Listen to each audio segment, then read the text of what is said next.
Bakit musika nanginginig ang mundo dahil sa maliit na bansang pulo na ito? Isang simulasyon na isinagawa ng Estados Unidos sa likod ng mga kortina.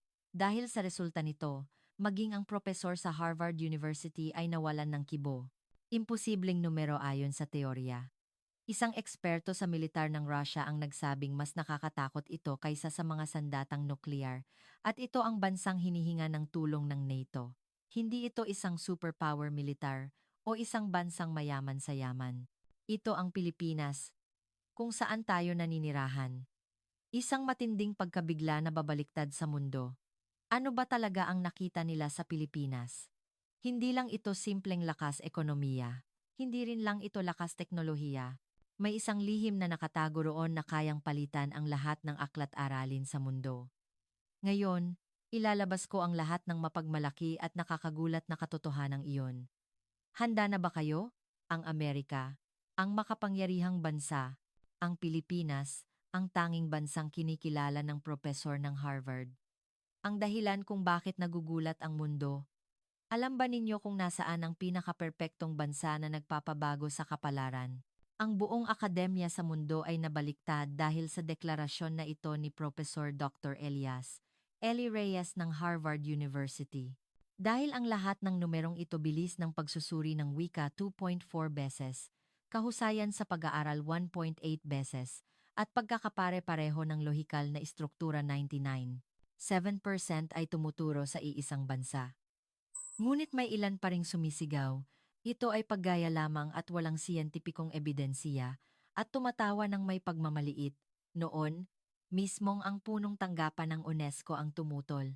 Ang Pilipinas ay isang kagalang-galang na bansa na nag-evolve mula sa sistema ng pagsulat patungo sa kultura at sa kabihasnan. Ngayon, sabay-sabay na nagtatanong ang buong mundo. Ang bansa ba na iyon ang ating iniisip, ang direksyon na tinutungo ng sangkatauhan ngayon? Ngayon, dadalhin ko kayo sa kahangahangang tagpo na iyon. Ang nakakabiglang kwento na nagmula sa Amerika. Simulan na natin kaagad. At mangyaring ikomento kung nasaan kayo nanonood ngayon. Gusto ko ring marinig ang inyong mga kwento. Bago iyon, malaking tulong sa paggawa ng video, kung i-click lang ninyo ang subscribe at like button na maaari ninyong pindutin sa loob ng 1 segundo. Kaya't simulan na natin kaagad ang pangunahing paksa. Ang pinakamaliit na superpower sa mundo. Ang salitang ito ba ay parang magkasalungat sa inyo? Ganoon din ako. Ngunit nagbago ang lahat nang makita ko ang pangungusap na isinulat ni Professor Reyes sa Pisara. Ang Pilipinas, ang bansang nagpapagalaw sa mga superpower ng walang lakas militar. Lumingon ang propesor at sinabing hindi na Amerika ang hinihinga ng tulong ng NATO kundi ang Pilipinas sa kasalukuyan ng 2025. Huminto ako sa pagsusulat sa aking kuwaderno at tumitig sa screen. Puno iyon ng mga kontrata mula sa iba't ibang bansa sa Europa na nagpapakita ng pagkuha ng kagamitan at teknikal na suporta na gawa sa Pilipinas sa halip na sa Amerika. Ang pangalan ko ay Cristel. Nag-aaral ako ng International Politics sa Harvard University. Noon, Marso 12, 2025, iyon. Kung hindi ako hinila ni Emilia, ang aking kaibigan, malamang na nagsusulat ako ng thesis sa aklatan. May espesyal na panayam si Professor Reyes, at niyaya niya akong sumama dahil mukhang interesante ang tema tungkol sa Pilipinas. Sa totoo lang, hindi ako masyadong umasa noon. Kapag naiisip ko ang Pilipinas, mga overseas Filipino workers, OFW, at magagandang dalampasigan lang ang pumapasok sa isip ko. Ngunit nang pumasok ako sa malaking lecture hall sa loob ng pangunahing gusali ng panayam, may kakaiba. Halos 200 estudyante na ang nakaupo at may mga taong nakatayo pa sa pasilyo. Nakita ko ang titulo ng panayam na nakasulat sa itaas ng pisara. Ang bansang nagpapatigil sa konseptual na hangganan. Bumulong si Emilia na napakadrama ng titulo. Muntik na akong matawa. Ang isang bansa, may kakayahang magpatigil sa konseptual na hangganan. Ngunit nang umakyat si Professor Reyes sa entablado, tumahimik ang buong silid. Mukhang nasa huling bahagi na siya ng I-60s. Musika ngunit may karisma siya, bagaman tahimik. Hawak ang mikropono. Dahan-dahan siyang nagsalita at sinabing ang kuwento na ibabahagi niya ngayon ay hindi lang tungkol sa pagsusuri ng isang bansa kundi kung paano muling inaayos ang kaayusan ng mundo. May resonansiya ang boses niya. Nagsimulang magbago ang atmosfera ng lecture hall. Sinimulan niyang ipaliwanag na ito ang litratong kuha niya noong dumalo siya sa isang international forum sa Brussels noong nakaraang buwan. Sa litrato, ilang scholar ang nakaupo sa paligid ng isang pabilog na mesa. Doon, nakilala ko ang isang eksperto sa depensa ng Russia. Nagkaroon kami ng isang kagiliw-giliw na pag-uusap ng nagkataong nagkakape kami sa pasilyo. Sandaling tumigil ang propesor. Doon banakata. Lalo pang tumahimik ang silid. Sinabi niya na ang taong iyon ay nagturo ng military strategy sa isang unibersidad sa Moscow ng mahigit 30 taon at kilala siya sa kanyang pagsusuri sa NATO at sa military power ng kanluran. Uminom ng tubig ang propesor at sinabing tinanong niya kung paano niya nakikita ang kasalukuyang sitwasyon ng seguridad sa Europa. Sandaling katahimikan ang namayani. Ngunit nagpatuloy ang propesor na hindi raw inaasahan ang sagot ng taong iyon. Nagbago ang screen at lumabas ang teksto. Sinimulan ng propesor na basahin ang mismong sinabi ng propesor ng Russia noon. William, hindi mo alam ang tungkol sa Pilipinas.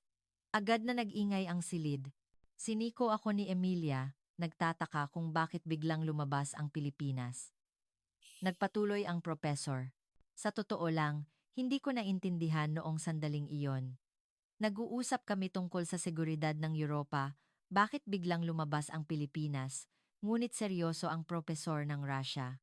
Lumalim ang tono ng boses ng propesor at sinabi niyang, kinatatakutan namin ang Pilipinas. Lubusang tumahimik ang lecture hall, halos marinig ang pagbagsak ng ballpen. Nang tanungin ni Professor William kung dahil ba ito sa lakas ng armas, umiling siya. Nang tanungin kung dahil ba ito sa lakas ng teknolohiya, sinabi niyang hindi rin, at nagpatuloy sa pagpapaliwanag. Dahan-dahang tiningnan ng professor ang silid. Nang tanungin niya kung para saan, inilapag daw ng professor ng Russia ang tasa ng kape at sumagot, para sa tiwala. Tiwala? May maliliit na pagtataka ang narinig mula sa iba't ibang bahagi ng silid. Nalito ako sandali. Kakaiba na kinakatakutan ng Russia ang Pilipinas, ngunit ang dahilan ay tiwala. Ano ang ibig sabihin nito? Sinabi ng propesor ng Russia na ang Amerika ay malakas ngunit hindi mahulaan, ang Europa ay nagkakaisa ngunit mabagal, at ang Tsina ay malaki ngunit hindi malinaw. Lumabas at nawala ang tatlong bandila sa screen, ngunit iba raw ang Pilipinas. Sinabi niya na kung nangako, tutuparin, kung may kontrata, isasagawa ng tama, at kung may krisis, hindi raw ito magpapadala. Hindi ba ito masyadong OA?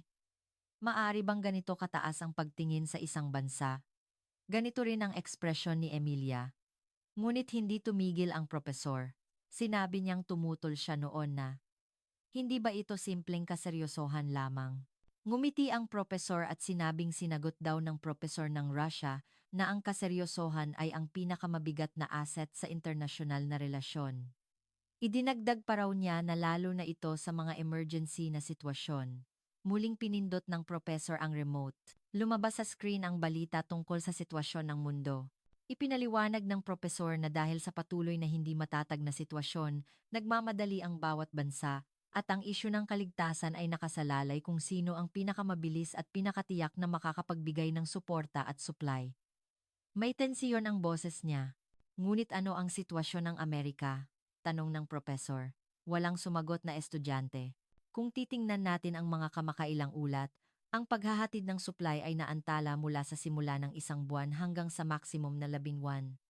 18 buwan, may mga bulungan ng pagkabigla mula sa silid. Mabigat ang sinabi ng propesor na ang 18 buwan sa larangan ay parang habang buhay. Dahan-dahang naglakad ang propesor sa silid habang nagpapatuloy sa pagsasalita. Ngunit ang Pilipinas, ang paghahatid ay nasa loob ng average na 6 na buwan pagkatapos ng kontrata, at kung minsan ay hindi umaabot sa 3 buwan. Lumabas ang isang graph sa screen. Ito ay data na naghahambing sa panahon ng paghahatid ng Amerika at Pilipinas. Kitang-kita ang pagkakaiba. Idiniin ng professor na ito ang dahilan kung bakit pinipili ng mundo ang Pilipinas ngayon. Binuksan ko ang aking laptop at nagmadaling mag-search. Totoo ba ito? Suporta sa infrastruktura ng mga kumpanyang Pilipino sa mga bansa sa Europa, kooperasyon sa teknolohiya sa Southeast Asia, pagpapadala ng emergency aid sa panahon ng kalamidad, punong-puno ang balita. Hindi ito OA. Totoo nga, bulong ni Emilia. Nagulat. Bumalik ang propesor sa harap ng entablado.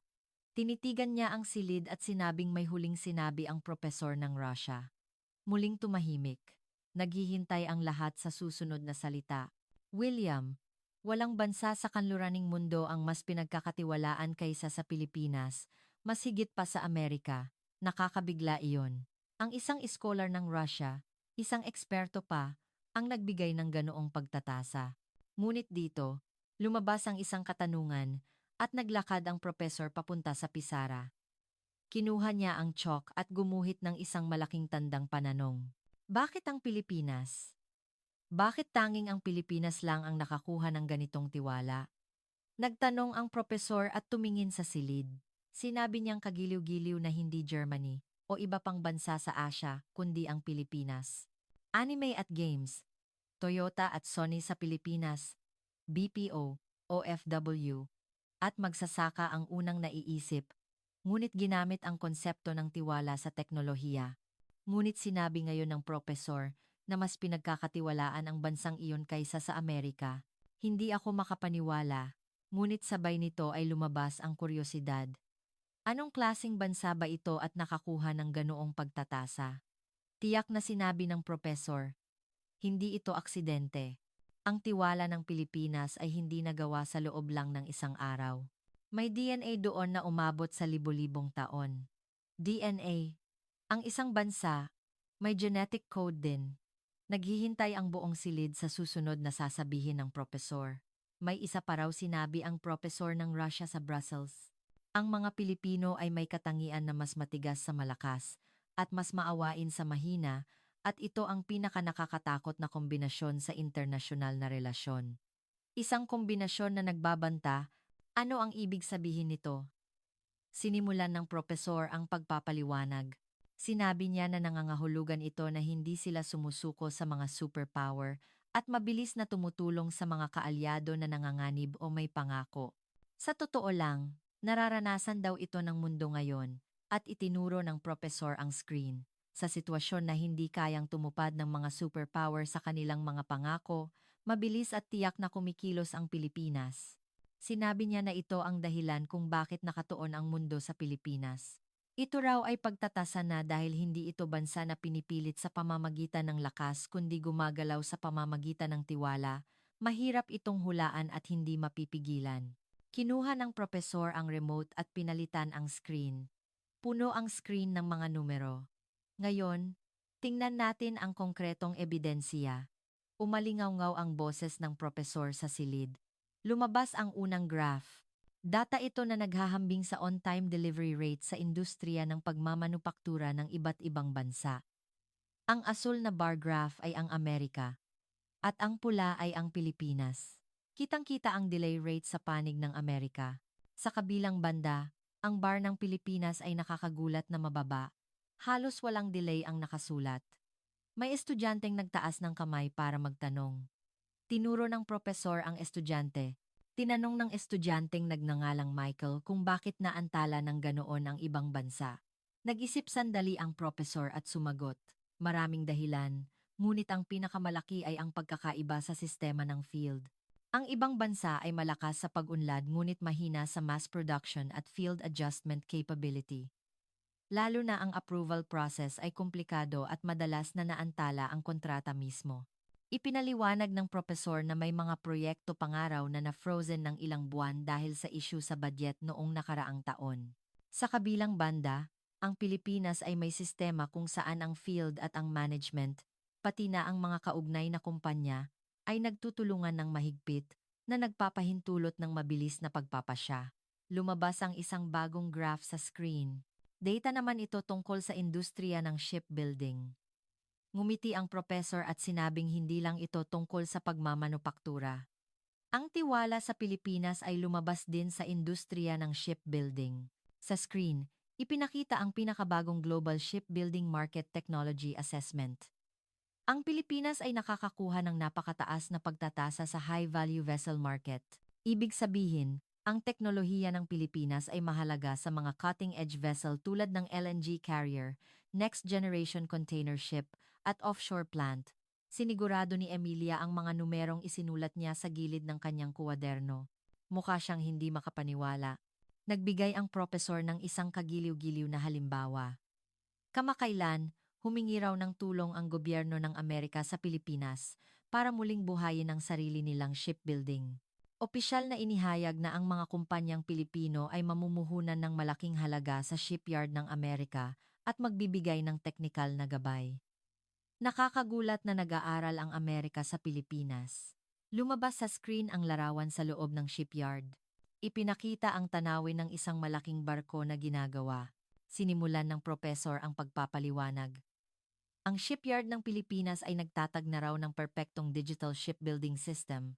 Ang lahat ng proseso mula sa disenyo hanggang sa paggawa ay pinamamahalaan sa isang 3D digital model at ang artificial intelligence ang gumagawa ng optimized production schedule. Ipinaliwanag ng propesor.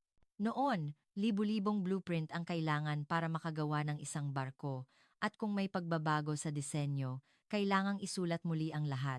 Ngunit sa teknolohiya ng digital twin, matatapos muna ang barko sa virtual space at matutukoy ang mga problema ng maaga.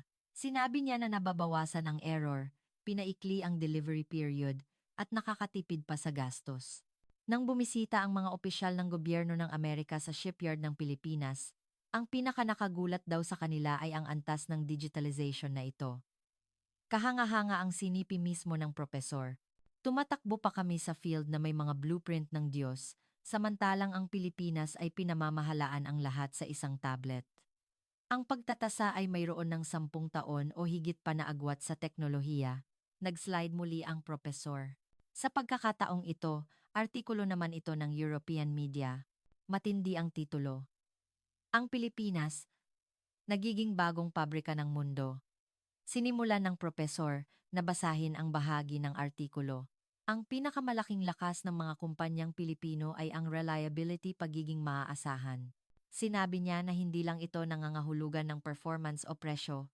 Ang kakayahang magbigay ng produkto ayon sa napagkasunduang schedule pagkatapos ng kontrata, ang pagkakapare-pareho sa pagsasagawa ng kontrata, anuman ang sitwasyong pampulitika o labanan sa budget, at ang kakayahang umangkop sa mga pangangailangan ng customer. Sinabi niya na ang lahat ng ito ay kasama sa konsepto. Nagulat ako sa katotohanan na inanalisa ng ganoon ang Pilipinas ng overseas media. Ipinaliwanag ng propesor ang dahilan. Ang katatagan ng supply chain ay bumabagsak sa mundo. Ngayon, ang pagkakaroon ng matatag na supply ng mga component at materyales ng Pilipinas ay isyu ng kaligtasan. Nagpatuloy ang artikulo. Ang Amerika ay mayroon pa ring pinakamalakas na kapangyarihan sa mundo, ngunit ang oras para makarating ang kapangyarihan na iyon sa kamay ng mga kaalyado ay lalong humahaba. Sa kabilang banda, pinuri ang Pilipinas dahil sa mabilis nitong istruktura ng pagpapasya at nationwide support system na tumutugon kaagad sa mga pangangailangang pang-emergency. Itinuro ng propesor ang screen at idiniin. Pansinin ang pangunahing salita dito. Instant response. Agad na. Pagtugon. Ito ang lakas ng Pilipinas. Ibig sabihin, hindi lang ito salita kundi aktwal na pagkilos. Ang bilis daw ang isa sa mga dahilan kung bakit umorder ang isang bansa ng mga heavy equipment at robot ng Pilipinas. Kung umorder ng produkto mula sa ibang bansa, kailangang maghintay ng ilang taon, ngunit ang produkto ng Pilipinas ay maaaring install sa loob ng 1 taon. Malinaw ang pagpili. Lumabas ang isa pang graph sa screen. Ito ang increased trend sa industrial export ng Pilipinas sa loob ng nakaraang ilang taon. Gumuhit ito ng isang matinding upward curve. Nagbigay ng isang maliit na bulong ng paghanga si Emilia. Nagdagdag ang propesor ng isang makabuluhang salita. Ang numerong ito ay hindi simpleng sales performance. Ito ang index kung gaano pinagkakatiwalaan ng mundo ang Pilipinas. Ang pagbabayad ng pera at pagbili ng mga kalakal ay nangangahulugan ng pagtitiwala sa infrastruktura ng kanilang bansa at nangangahulugan ng pagtaya sa hinaharap. At ang pagpiling iyon ay ginagawa sa Pilipinas. Pinalitan ng propesor ang huling slide. Ito ang konklusyon ng artikulo. Ang pinaka nakakatakot na dahilan ng Pilipinas ay hindi teknolohiya, kundi tiwala. Malaki ang nakasulat sa screen. Dahan-dahang binasa ng propesor. Ang Pilipinas ay ang bansang naghahatid ng tiwala, at ang tiwala ang pinakamalakas na sandata. Tila huminto sa paghinga ang silid. Parang pinagninilayan ng lahat ang pangungusap na iyon. Ihahatid ang tiwala, hindi ibenta ang produkto, kundi ibenta ang tiwala. Hindi ako makapaniwala sa ganoong pagpapahayag. Kasabay nito, kinilabutan ako. Dahil naisip kong, talaga bang ganoon ang bansang iyon? Inilapag ng propesor ang remote at sinabi, ang lahat ng numerong ito at mga halimbawa na nakita natin ay tumuturo sa isang katotohanan. Ang Pilipinas ay hindi na isang maliit na bansang pulo sa silangan, kundi ang bansang inaasahan ng mundo. At iyon ay hindi sa pamamagitan ng lakas, kundi sa pamamagitan ng tiwala. Nakita ko ang mga estudyanteng tumango sa iba't ibang bahagi ng silid. Ngunit may nananatiling tanong. Paano? Paano ito naging posible? Hindi ba ang Pilipinas ay isang bansa na walang anumang armas nuklear? Magulo ang isip ko. Sapat na ang ebidensya, ngunit malabo pa rin ang dahilan, at tila alam iyon ng propesor. Naghahanda siya na magbigay ng susunod na tanong. Dahan-dahang naglakad ang propesor papunta sa harap ng pisara. Kinuha ang chalk at nagsimulang magsulat ng isang malaking tanong. Bakit ang Pilipinas? Malinaw na nakaukit ang mga salita sa pisara. Lumingon ang propesor at tumingin sa silid. Ang lahat ng ebidensya na nakita natin ay nagsasabi ng isang katotohanan. Malinaw na ang Pilipinas ay isang bansang pinagkakatiwalaan. Ngunit hindi tayo maaaring huminto dito. Hindi ito maipaliwanag sa simpleng teknolohiya lamang. Ang Germany ay mahusay din sa teknolohiya at ang Amerika ay may world-class cutting-edge technology. Kung ganoon, bakit Pilipinas ang pinili ng mundo at hindi sila? Mabigat na bumaba sa silid ang tanong ng propesor. May nagtaas ng kamay sa likod ng silid. Tinuro ng propesor ang estudyante. Ito ay si Sato, isang estudyanteng Pilipino. Kilala siya na laging nagbibigay ng lohikal at matatalas na tanong. Kinuha ni Sato ang kanyang laptop at nagsimulang magsalita. Interesante ang data na ipinakita ninyo, Profesor, ngunit mayroon kayong napalampas. Ang teknolohiya ng Pilipinas ay karamihan ay inangkat mula sa kanluran, pagkatapos ng American Colonial Period, at ang pag-unlad pagkatapos ng digmaan ay resulta ng tulong ng Amerika. Medyo nagbago ang atmosfera ng silid. Inilipat ni Sato ang inihanda niyang material sa screen. Ito ay data tungkol sa kasaysayan ng pag-unlad ng industriya ng Pilipinas. Ang nilalaman ay nagsasabing ang pinagmulan ng teknolohiya ng Pilipinas ay nasa kanluran. May mga graph at larawan pang kasama. Iniisip ko kung totoo iyan. Bulong ni Emilia sa tabi ko. Naramdaman ko ang paghina ng kaunting pag-asa sa silid.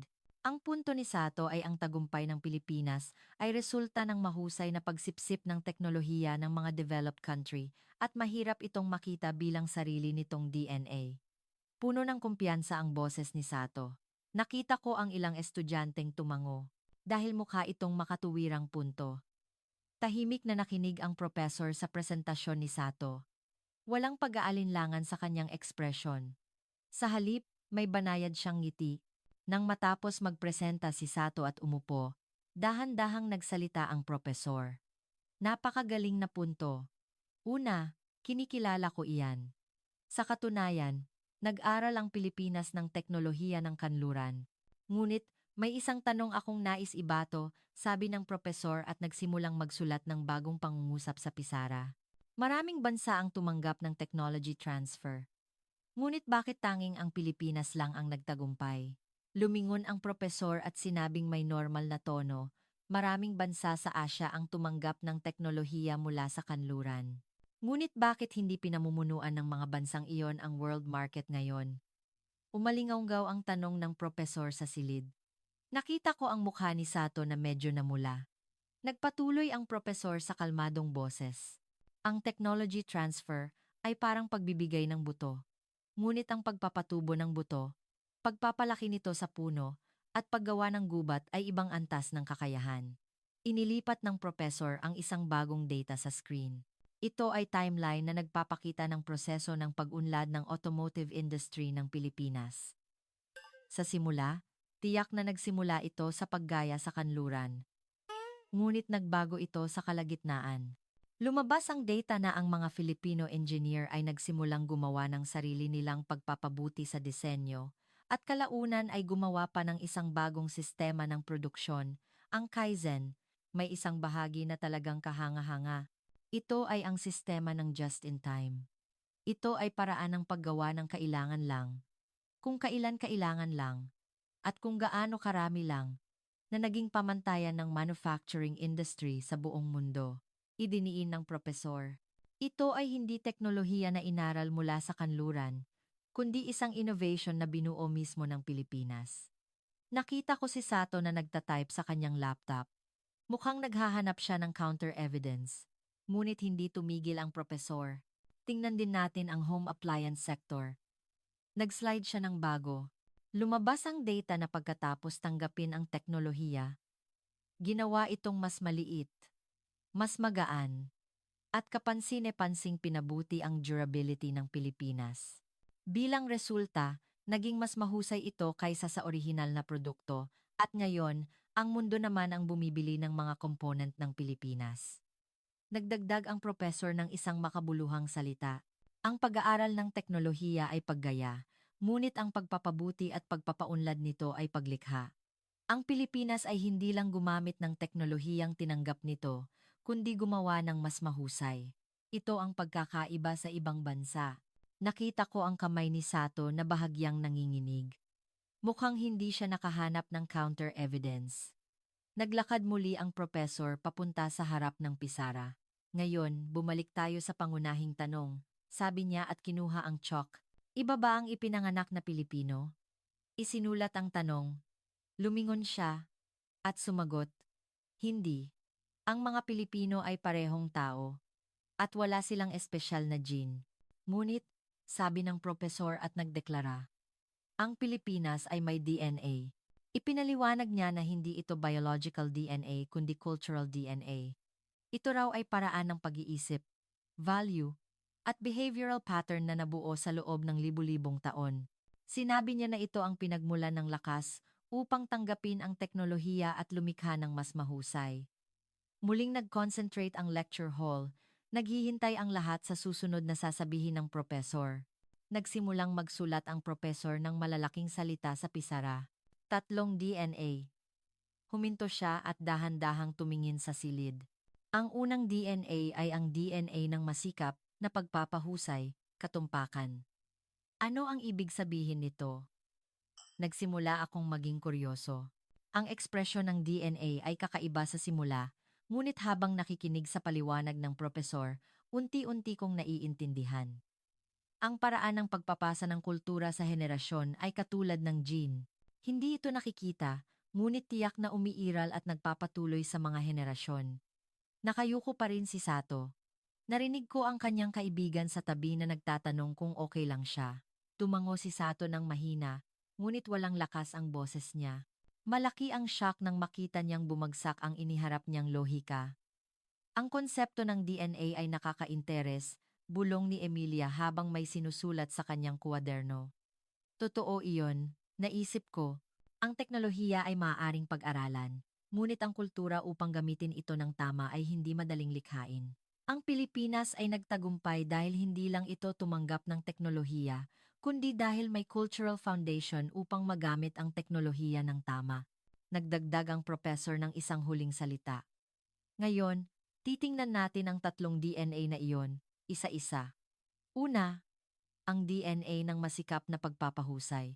Tila huminto sa paghinga ang buong silid, naghihintay sa susunod. Maging si Sato ay nagtaas ng ulo at tumitig sa screen. May pakiramdam ako na may matututunan kaming mahalaga. Hanggang ngayon, tiningnan namin ang resulta. Ngunit ngayon ay oras na para hukayin ang sanhi. Mukhang maririnig namin ang totoong sagot sa tanong na, bakit ang Pilipinas? Lumabas sa screen ang isang matalas na balisong Batangas knife. Dahan-dahang nagsalita ang propesor para ipaliwanag ang unang DNA. Ang DNA ng masikap na pagpapahusay. Kailangan nating bumalik sa panahon. Ilang daang taon, ilang libong taon na ang nakalipas. Lumabas ang teksto sa screen.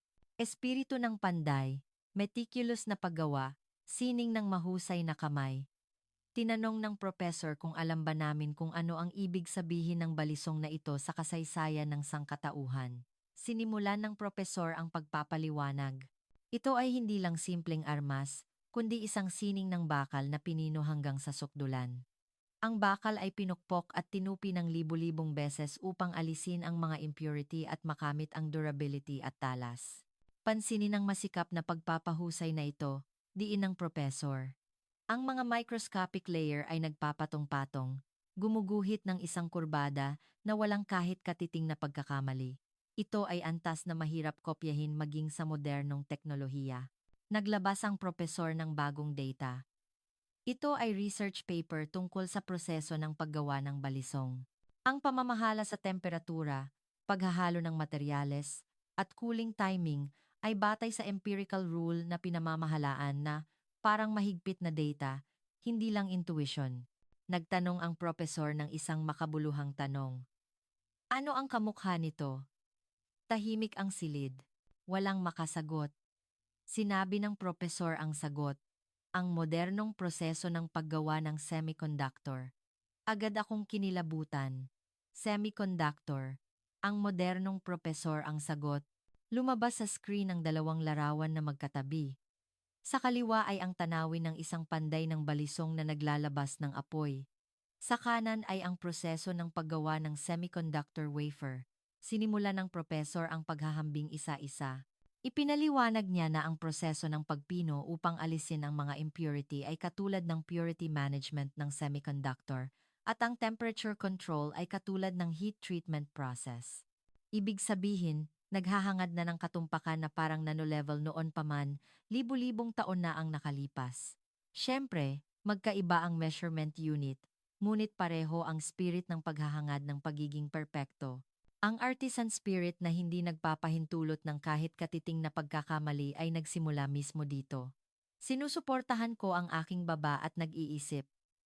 Ang nakaraan at kasalukuyan ay nag-uugnay ng ganito pala. Hindi aksidente na ang material industry at component industry ng Pilipinas ay world-class. Ang obsession sa masikap na pagpapahusay at ang paghahangad sa pagiging perpekto na nagpapatuloy mula pa noong sinaunang panahon ay nakaukit na parang DNA. Ngunit, may mas mahalagang tanong pang natitira, sabi ng propesor. Ang Pilipinas ay isang bansang pulo na kapos sa yaman. Hindi tayo makikipaglaban sa dami. Kaya naman, kailangan nating makipaglaban sa kalidad. Kahit isang bagay lang ang gawin, kailangang tumagal ito ng mas matagal at mas mahusay kaysa sa kahit saan. Iyan ang survival strategy. Lumabas ang bagong teksto sa screen. Kung walang yaman hasain ang teknolohiya. Sinabi niya na ang spirit na ito ang ugat kung bakit ang mga modernong Pilipino ay obsessed sa teknolohiya at hindi nakikipagkompromiso para sa kalidad. Sinabi niya na hindi lang ito simpleng pride kundi survival instinct. Tumahimik ang silid. Dahil hindi lang ito kuwento tungkol sa teknolohiya, kundi tungkol sa survival strategy ng isang lahi. Nakita ko si Sato na masigasig na nagsusulat sa kanyang kuwaderno. Nawala ang dati niyang pagka-awkward at seryoso siyang nagtitake note. Inilipat ng professor ang oras sa modernong panahon. Muling lumabas ang kuwento tungkol sa shipbuilding at robotics industry ng Pilipinas. Tinanong niya kung naaalala pa namin ang teknolohiya ng digital shipyard na nakita namin kanina. Ang ugat ng masikap na pagpapahusay na iyon ay nasa artisan spirit na ito, sabi ng professor. Ang perfectionism na hindi nagpapahintulot ng pagkakamali, ang sistema na kumokontrol sa bawat proseso ng may katumpakan. Ang lahat ng ito ay minana mula sa DNA ng mga ninuno. May isang bahagi na talagang kahanga-hanga. Ibinahagi ng professor ang isang panayam sa isang Filipino engineer. Hindi kami nagpapahintulot ng 0.1 millimeters na pagkakamali. dahil kung makompromiso ang tiwala, wala nang susunod. Mga salita iyon na puno ng sense of responsibility. Nagdagdag ang propesor. Ito ang spirit ng mga panday. Ang sense of responsibility na ang paggawa ng hindi perpekto ay maaring maglagay sa panganib sa buhay ng gagamit. Kaya naman, naghahangad sila ng pagiging perpekto. Lumabas ang huling slide sa screen. Ang lahi na lumalakas, tuwing may krisis sinimulan ng propesor ang pagpapaliwanag. Kung titingnan natin ang kasaysayan ng Pilipinas, tuwing may krisis o kahirapan, nalampasan nila ito sa pamamagitan ng technological innovation. Mula sa pagkawasak ng digmaan, gumawa sila ng world-class quality products at sa panahon ng oil shock, pinamahalaan nila ang energy-saving technology. Bakit? Nagtanong ang propesor. Simple lang ang sagot, dahil alam nila na ang krisis ay pagkakataon para sa pagbabago at kailangang mag-evolve para mabuhay. Nagsimulang bumilis ang tibok ng dibdib ko. Hindi lang ito history lecture, ito ay oras para i-dissect ang survival behavior ng isang bansa. Nagsimulang makita ang malaking imahe na nagsimula sa talim ng maliit na balisong at nagpatuloy hanggang sa tagumpay ng modernong Pilipinas. Muling gumuhit ng mahabang linya ang professor sa pisara. DNA ng pagpapahusay, gawing pagkakataon ang survival crisis. Ganito niya ito sinumaryo at tumingin sa silid. Ito ang dahilan kung bakit ang Pilipinas ay naging world-class sa monozukuri meticulous na paggawa. Ang buto na itinanim ng mga panday libu-libong taon na ang nakalipas ay namumulaklak ngayon. Sinulatan ko ng underline ang aking kuwaderno. DNA ng masikap na pagpapahusay, DNA ng kaligtasan. Ngayon, nagsimula akong maging kuryoso sa pangalawang DNA. Uminom ng tubig ang propesor at nagpahinga. May mga bulungan ng estudyante sa iba't ibang bahagi ng silid. Naglakad muli ang propesor papunta sa harap ng pisara. Kinuha ang chalk at nagsimulang gumuhit ng isang malaking bilog. Pumunta tayo sa pangalawang DNA, sabi niya nang may lakas sa boses. DNA ng pagtutulungan. Nagsimula siyang magsulat ng curve na titik sa loob ng bilog. Baybayin iyon. May mga estudyanteng nakakaalam ng Filipino na nag-react sa iba't ibang bahagi ng silid. Ngumiti ang propesor at sinabi, ang Pilipinas ay may Filipino, English, at baybayin bilang isang kultural na sistema ng komunikasyon. Lalo na, bigyan pansin ang bayanihan. Sinimulan ng propesor ang pagpapaliwanag. Ang bayanihan ay ang spirit ng komunidad kung saan ang mga tao ay nagtutulungan nang hindi humihingi ng kapalit. Hindi ito sistema ng iilan lamang. Nangangahulugan ito ng demokratisasyon ng suporta. Noong sinaunang panahon, ang buong komunidad ay nagtutulungan para buhatin ang bahay at ang mga OFW ngayon ay nagtutulungan sa mga remittance para sa edukasyon at komunidad. Ito ay hindi maiisip sa ibang bansa noon. Pinalitan nila ang mahirap na capital requirement sa mutual cooperation na kayang gamitin ng lahat ang suporta at impormasyon. Lumabas ang bagong slide sa screen. Impormasyon sa kamay ng bawat isa, ipinaliwanag ng propesor. Dito nakikita ang dahilan kung bakit mataas ang literacy rate ng Pilipinas at ang dahilan kung bakit ang impormasyon ay nakakarating sa bawat sulok. Hindi lang ang mga elitang nagmonopolya sa kaalaman, kundi ang buong mamamayan ay nagbahagi ng impormasyon. Ang sistemang iyon ang nagtaas sa antas ng buong bansa. Lumabas ang modernong tanawin ng Pilipinas sa screen. BPO industry, seafaring, at ang bayanihan sa detalyadong plano. Nakita ba ninyo ang instruction manual ng mga Pilipino? Nakasulat ito sa paraang naiintindihan ng lahat. Gamit ang mga diagram, sabi ng propesor. Ito rin ang bayanihan spirit, ang DNA ng consideration na ipaalam sa iba sa madaling paraan.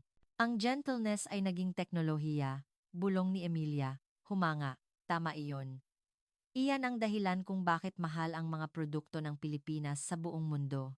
Mula sa home appliance hanggang sa BPO services.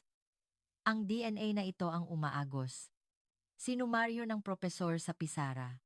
Pangalawang DNA, pagtutulungan, demokratisasyon, bayanihan, ang lakas ng pagbabahagi ng kaalaman nang hindi inimonopolya at pagkakasundo.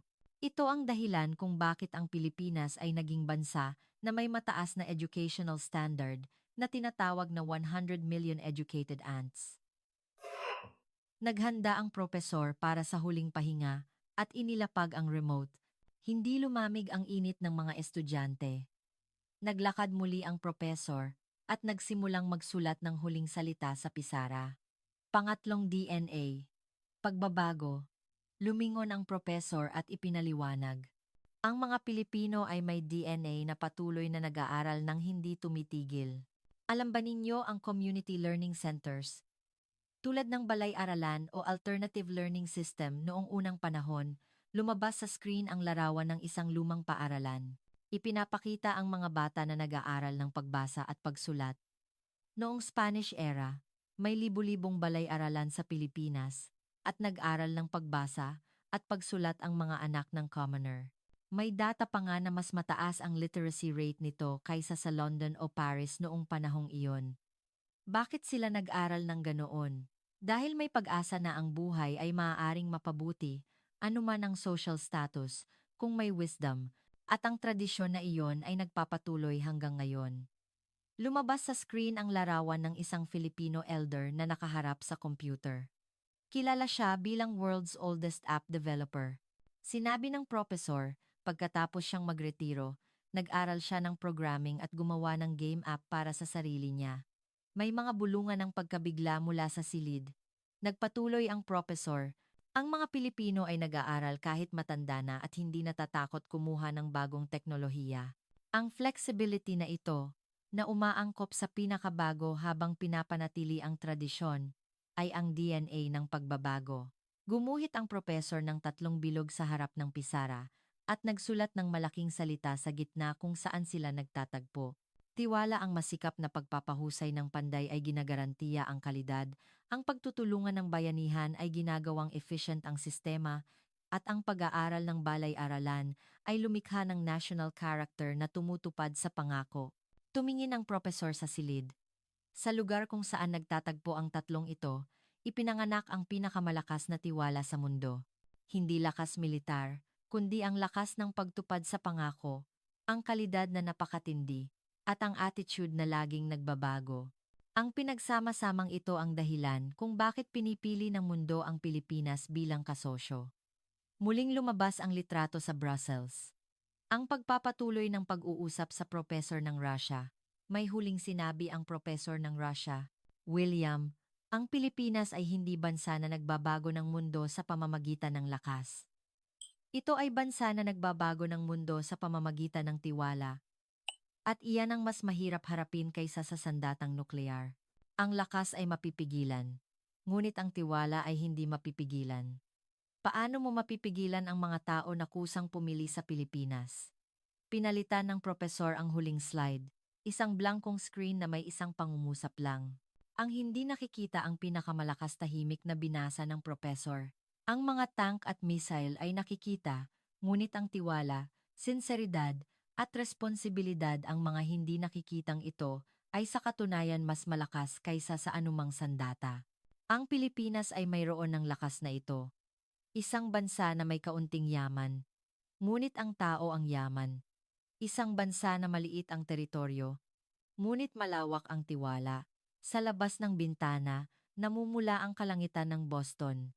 Ang narinig ko ngayon ay hindi lang kuwento ng isang bansa, kundi baka clue sa hinaharap ng sangkatauhan.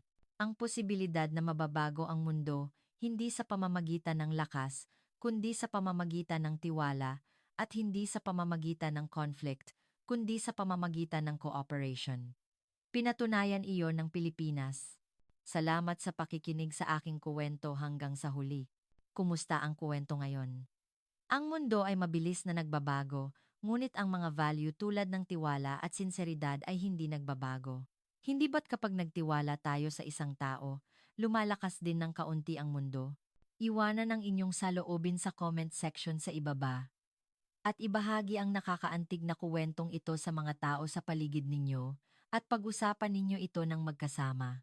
Sa huli, ang subscribe at like button, pati na ang notification setting na matatapos sa loob ng 1 segundo, ay malaking tulong sa paggawa ng video. Ito ang koleksyon ng inspirasyon na naghahatid ng sinseridad sa inyo ng may damdamin. Magkaroon din kayo ng masayang araw ngayon.